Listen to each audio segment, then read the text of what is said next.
Schaefer, and today we're going to talk to you about some bowling training.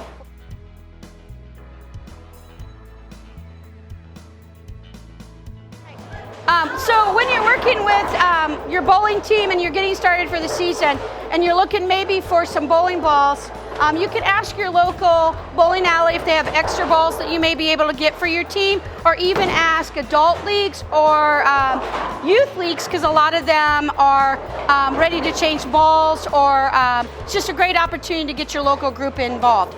So when you're working and getting started, a couple things you need, and it's a great Christmas gifts and different things that parents can get for their athletes is great is to have their own shoes. You can get them online or order through at the bowling alleys. When you're looking to get bowling balls for your athletes, there's different sizes of bowling balls. There's 6, 8s, 10s, 12s, 14s, and bigger up. But when you want to know what size your athlete needs, you can actually, can I use that one? You want to make sure weight of the ball is what you figure out, and you take your hand and you play it flat and you put your bowling ball out. If you can steadily hold that bowling ball like I am today, that's the size of the weight that you need. So if I have this 8-pounder, it's pretty a wobbly ball and I can do whatever I want. When you're working with your athletes and you wonder why the ball is going into the gutter, about halfway down is that the ball is too light for them. So then they need a bigger. A lot of times your parents or you as a coach thinks that's weight's too much for them. It's really not too much for them. So there's also, when you work with your athletes, there's different size holes. These are when you're working with an 8-pound, you see the small holes. And then when you go up, you get medium size. So the biggest part that you need to know about is the thumb hole is very good and tight.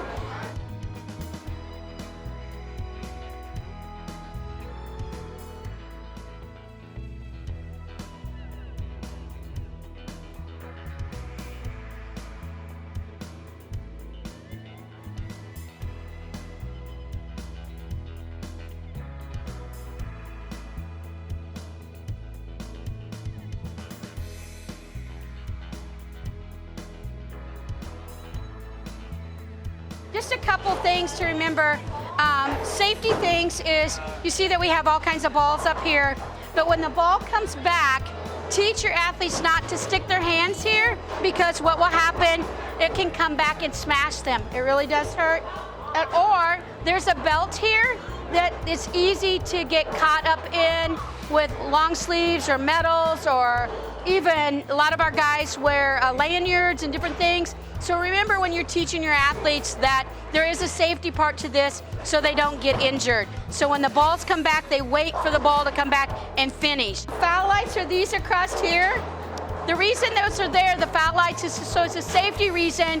So that is oiled, so the athletes doesn't slip and fall on that oil spot. So when you're practicing, you don't have to do it every time, but start out using some foul lights so the guys know. When the foul lights come on, it will be a 0 when they get their pins, because they actually fouled, they stepped over into that pattern.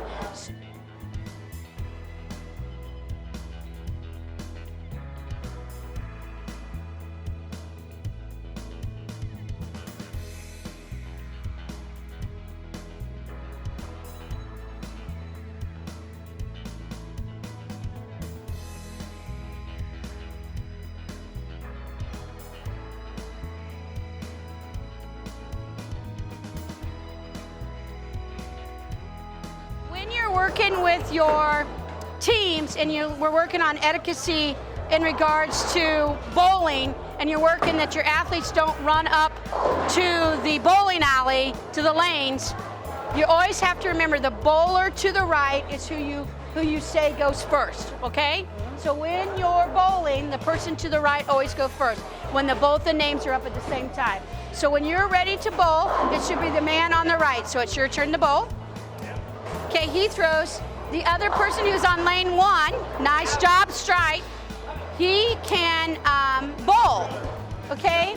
If you notice, the young man walked straight back. He didn't cut over onto lane 1. That's part of when you're learning how to bowl and doing the proper etiquette is you stay on your lane. Lane 2, he walked up and came back.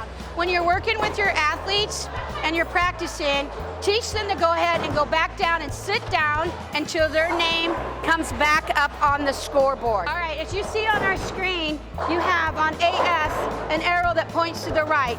That would mean that they're on lane 2. The arrow that's on AM on lane 1 is going to lane 1. So when they switch, those arrows, AM would go to 2 and AS would go over to lane 1. It's another opportunity. That's called league style play. So when you're practicing and you're meeting with your bowling alley, you need to set it up as league style play, and those will cross lanes. So if you have the opportunity to give your names ahead of time to the bowling alley and they accept that, they can enter your names in and set it up as league style. So it makes it easier, and then your athletes are learning how the competition will take place. So once again, we have a big list. So when Andrew was on lane 1, is now on lane 2, and the young man is now on lane 1. So who would go first? Is the Andrew, the man on the right, okay? Unless you got up there before Andrew did, then you can go. So Andrew throws his ball, and the man on the left can now go, all right? It also helps so when you're practicing the rotation that the lane number 2 doesn't get as fast as lane number 1, which can cause a scoring issue on how it all gets mixed up. And that's how people get out of turn at tournaments and stuff, is how when you don't pay attention.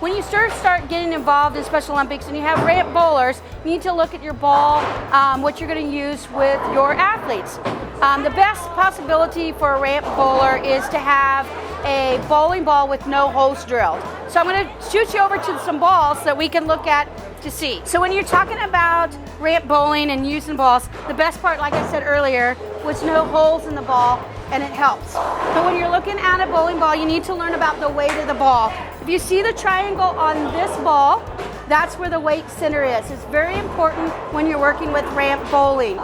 This is a size 12 bowling ball that is the best to use when you're using ramp. When you use a lighter weight ball, you may see that it rolls off and into the gutter. You can see we have a ramp set up in the bowling center already, but they're usually 3-piece ramp that you can order online through a bowling.com. They run anywhere from $100 to $250. The best important when you start to work with a ramp bowler is make sure that your ramp is in the center. You don't have to move your ramp from side to side. All you need to do is put it in the center, okay? When I talked to you earlier about your ball and your weight and no holes, once again, on this ball, the weight is a yellow dot. So when you put it, you should know, you can start with your thumb hole up.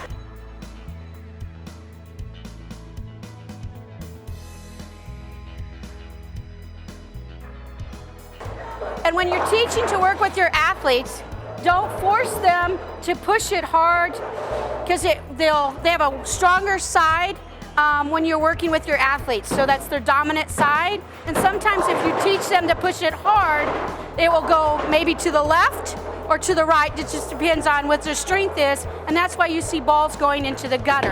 The easiest way to do is actually use a finger or just a hand, slowly push it out in front of you. Today, Abigail's going to show us just easy does it, girl. Once again, she pushes it with her finger. That was more of mine. Look at there. She got a little more across her body when she released it than straight out ahead of her.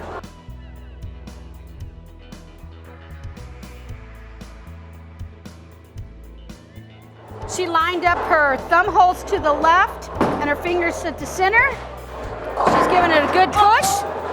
And as you see, her ball actually made that pin and picked up, and we got a spare. So knowing the weight of your ball and where that center location is made us help pick up that spare for her. Okay, so Natalie left 9 pins, left 1. So we got a weight of the ball, so we're gonna turn the ball, not the ramp. We didn't want to move the ramp, like I had said earlier. We're actually gonna do turning the ball because of the weight. So we're gonna turn the ball so she gets it. So the thumb hole goes to the right, the fingertips to the left. And she's gonna use her one finger and give it a push, Nat. Let's hope that it gets it. It's working its way over. Okay, could have been our strike ball, but we're still working on the weight of that ball, so you know to adjust the balls and not the ramp. A lot of times you as a coach, you should hold the ramp because they're not the steadiest thing, and when you do that, you can either stand with your back to the pins, or you can stand aside to them, but the best is actually standing with your back. So give it a push. You push. That was... Looky there. Let's see what we get. Come on. Let's hope that... Stay. Be a strike. Oh, okay. We almost got it. We got 9.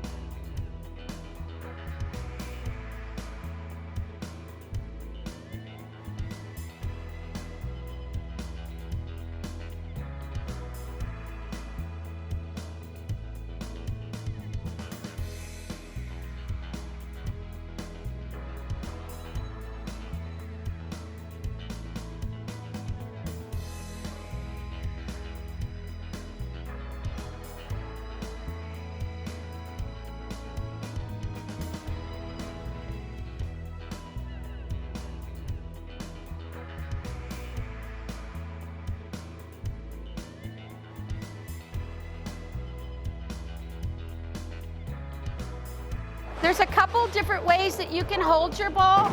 So you enter your fingers first, thumb goes in last. So finger first, thumb goes in last, okay? You can teach your athletes to hold their ball exactly like this, okay? Or there's called a suitcase hold is exactly like this that they can fling out. But the actual way is where your thumb is up.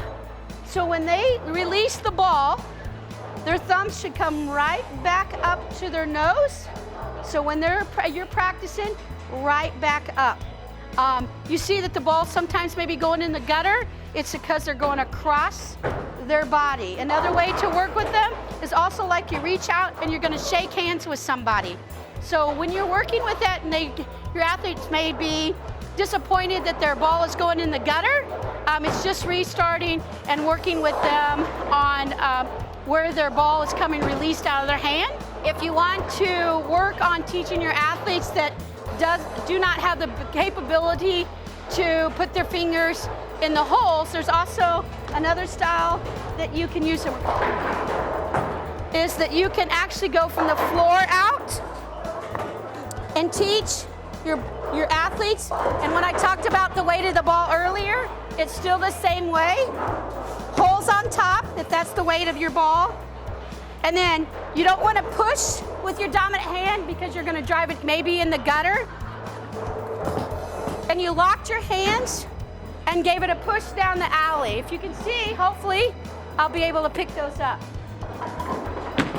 There you go. It's not a dominant push or whatever, but locking your hands and it's an easy push down the lane. If you choose to work with your athletes that doesn't have the strength to use the finger holes.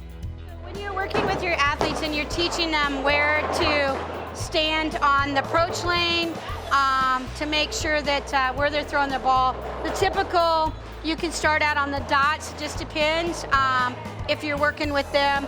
I am a person who stands to the right and my feet go in between the dots. It's because I throw my ball over the second and third arrow. So if you see arrows out on the bowling alley, that's where you should be working with your athletes to look at the arrows and not the dots. So when I release my ball and I do a 2, 3, 4 approach, I'm releasing it pretty much the second and third arrow. Okay, so an athlete will sooner or later learn their throw, but that's a basics. Most people will stand in the center and release the ball down over the middle arrow. Teach your athletes to look out at the arrows. That's a great opportunity that they're not looking down at their feet, they're actually looking out at the arrows, and their ball will go further down the lane.